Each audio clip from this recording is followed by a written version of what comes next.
হবে দারু আকরু দারিল মুমিনিন, মুমিনদের কেন্দ্রবিন্দু হবে বাইতুল মুকাদ্দাস, মাহশারুল মানশার হবে বাইতুল মুকাদ্দাস।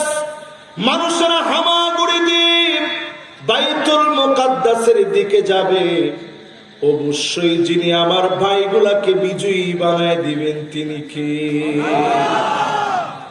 এই যে চিৎকার করে আল্লাহর নামটা নিলেন, march for Gaza, Palestine solidarity মুভমেন্টের যে বিশাল একটা জনসমাবেশ হলো, জনসমুদ্রে রূপান্তরিত হলো, ইসরায়েলের বিভিন্ন পত্রিকার ভিতরে ফলাও করে প্রচার করেছে। বাংলাদেশের এই উত্তাল মুসলমানের এই সমাগম এটা প্রমাণ করে দিয়েছে, কোন একটা প্রান্তে একজন মুসলমান মার খেলে আরেকজন মুসলমান যখন জাগ্রত হয়ে যায়, এই বিজয় মুসলমানদের জন্য অনন্য বিজয়। ঠিক কিনা? আমরা দেখেছি দলমত বুঝি নেই, কার দাড়ি আছে কার দাড়ি নেই এটা দেখেনি, সব মুসলমান দৌড়ে গেছে আমার ভাইগুলোর পক্ষে কথা বলা।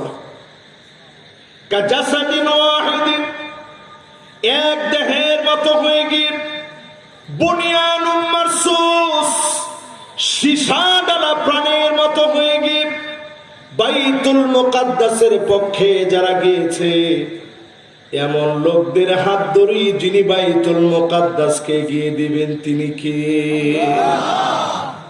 আপনারা নিশ্চয়ই দেখছেন 2-3 বছরের বাচ্চা পানি পাইতেছে না, দৌড়াইতেছে। সাহারির সময় কোনো খাবার পায় নাই মুসলমান, ইফতারিতে কোনো খাবার নাই মুসলমানের ঘরে, কিন্তু কোনো অভিযোগ নাই।